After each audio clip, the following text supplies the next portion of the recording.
So this is the most important part, easy and simple clearing and charging your crystals. A lot of people don't know that because crystals are so energetically sensitive, that they're going to absorb any kind of negativity through your words, your actions, or the actions of others, or the places that they go for you. So the thing is, it's like energetically crystals will take hits for you. So that's like when randomly one of your crystals just shatters or changes color, it's done something good for you, but then it's time for it to return to the earth. So whenever your crystal is kind of, it's absorbed everything that it can absorb, it's time to either, is always time to return to the earth. So if you have a backyard, I would say just dig a hole, put it in your backyard. But for most of you who live in like downtown Toronto, I usually am found like at 5 o'clock in the morning digging holes in like the park and placing crystals back into the earth that have shattered. And I go through a lot of crystals per month. So I'm the crazy cat guy who is like burying crystals, not body parts, I swear.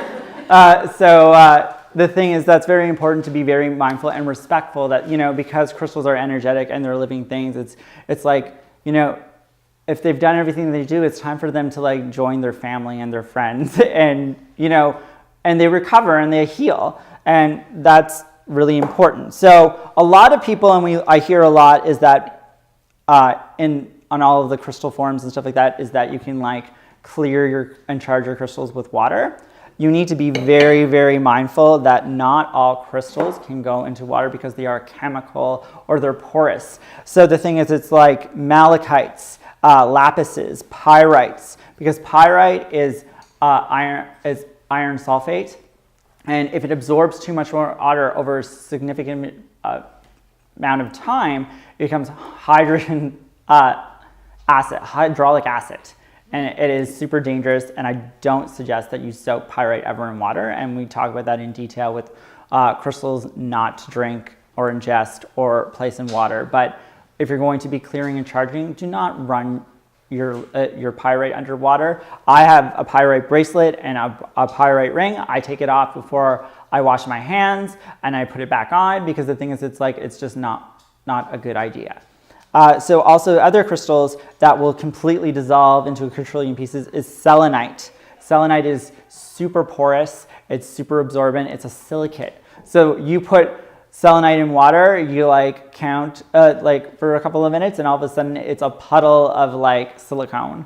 And black tourmaline, super porous, super absorbent. It literally will become chalk soup in a couple of minutes if you place it in water. And turquoise, the very expensive, very rare, very beautiful stone. It is copper chloride. It is not a good idea to place that in water because it will dissolve and it will give off chemical fumes. So the same thing, so spring water, rainwater, soaking water.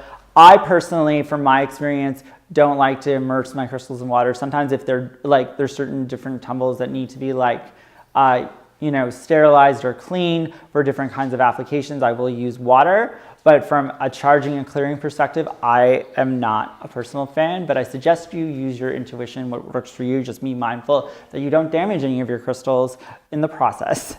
So one of my other favorite ones, and one that is super popular right now, is charging your crystals in the full moonlight. And you can do this in the evening of the full moon. The only drawback on that is that it only happens every 40 days. And if you're going to be a crystal worker or you're working with your crystals on a regular basis, or you're like a very energetic person using your crystals and absorbing the energy and sending a lot of your energy into the crystals to be kind of filtered, 40 days is not soon enough. And so the thing is, that's something to be mindful, but it is a really great way to super boost them every 40 days. And I still mark my calendar and put my crystals all out in front of like my window and absorb that kind of full moon energy, because moonlight gives off a powerful cleansing vibration. So one way to clear crystals and charge crystals is in the sunlight on your windowsill. This is super important for all you crystal collectors who love amethyst, because amethyst is purple, it's photosensitive, and it will lose its color in the natural sunlight.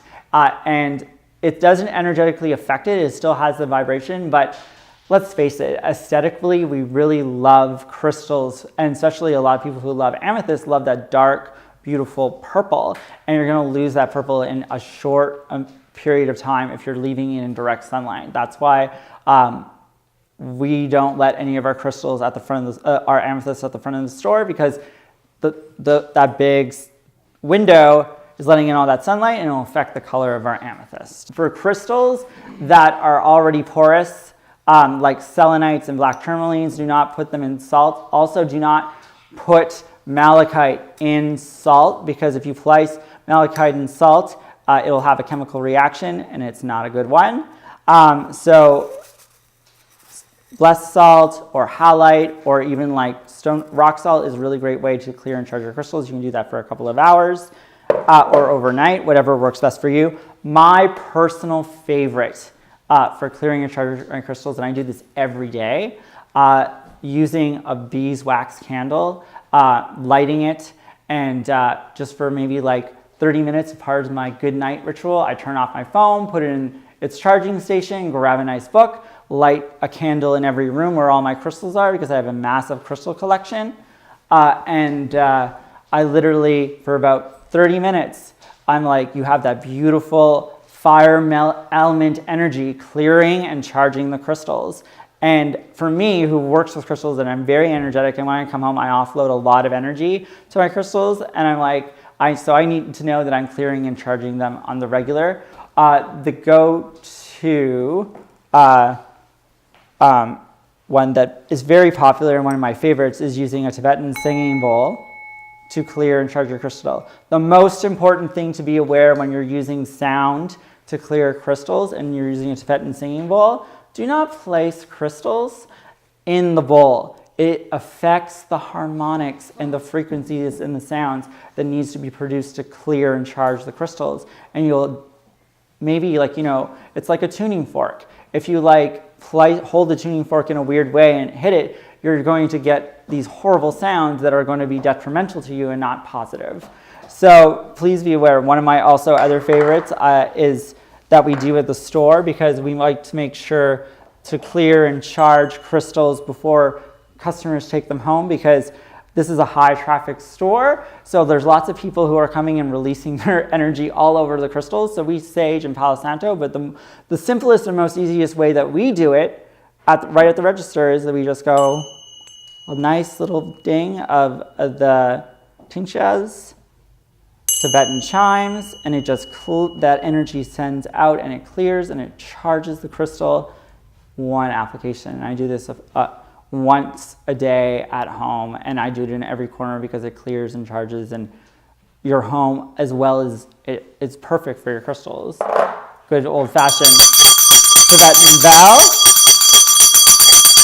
clear out all that energy. But the go-to one, and for those of you who don't know the difference, white sage and Palo Santo are the go-to for clearing and charging your crystals. Think of white sage as the antibiotics of the energetic clearing. It just clears out everything. So any kind of built up positive energy, any positive portals to angel realms or fairy realms, or any kind of entities that are helping you, like fairies or angels that you brought into your home with your crystals, they're gonna kind of get sent away and all that stuff like that. So I only do white sage maybe once a month, just to kind of clear out any kind of stale. Wonderful thing is that now, like, science is realizing how powerful it is, and they're starting to use white sage in hospitals. So that's really kind of cool to know.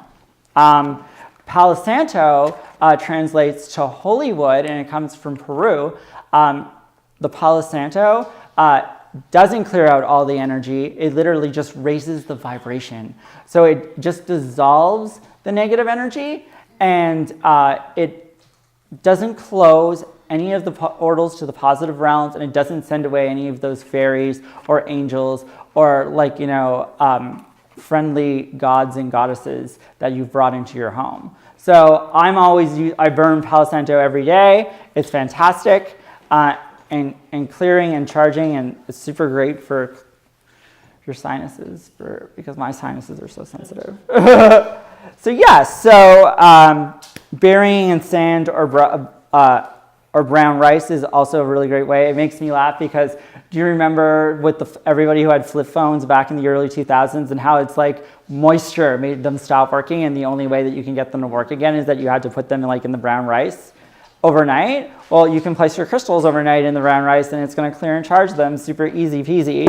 So for those of you who know what Reiki or light work is, so it's the act of channeling or visualizing, divine, clearing, loving light coming through your in-tuned hands. So this is a go-to one for when I'm doing crystal chakra balancings, that I'm going to literally clear my mind. I'm going to visualize divine love and light coming through my hands and clearing and charging my crystals between using those crystals for clients or people that I'm helping. And because the thing is, it's super, super easy and quick, and you know that you're doing your crystals justice between clients. So that's for high volume crystal users like me. And there are all kinds of other ways that you're going to find on the internet of clearing and charging your crystals. You can use pyramid shapes that are considered sacred geometry structures. You can use flower of life grids to place your crystals on that and clear and charge them. Everyone is going to find intuitively a clearing and charging way that works for them. I encourage you to test all of them, and whatever works for you, go with that one. Now, the most important part, because your crystals are so sensitive to the energy that you're producing, programming crystals means placing your intention into that crystal. So your crystal, it's kind of like calibrating your crystal to do what you want it to do. It's going to listen. So you can do that simply by holding your crystal and closing your eyes, taking a deep breath, and maybe saying in your third eye, your mind's eye, this crystal is to bring protection into my home, or it's to balance all of my chakras, or is bring wealth and prosperity, or is whatever it is you want. Or you can say the words, this crystal is for protecting me in my home. Or you can, as you're saying it, on a piece of paper, just write it out and fold up that piece of paper and place it under that crystal where you keep that crystal. I have so many notes underneath crystals in my house, it's crazy. And then that's a way of you knowing what you program that crystal to do. Clear crystals, especially clear quartz, is the master crystal. It's super programmable, and this is the crystal that is super sensitive to whenever you're having a bad day or you're having negative thoughts and you have this crystal on you. It's the crystal that's going to absorb all of that attitude, and it's the one that will shatter or change color. And so the thing is, it's when you're starting to work with crystals, you need to really adopt a meditation routine and a certain sense of mindfulness. It's you have to kind of would you yell and scream at your friends with your thoughts and your actions and your attitude? No. So you have to treat crystals like they're your friends, because they're going to work for you and they're going to do things for you, and they're going to give their 110% vibrations. So you need to tell them the positive things that you want to send out into the world, and they're going to give that to you tenfold.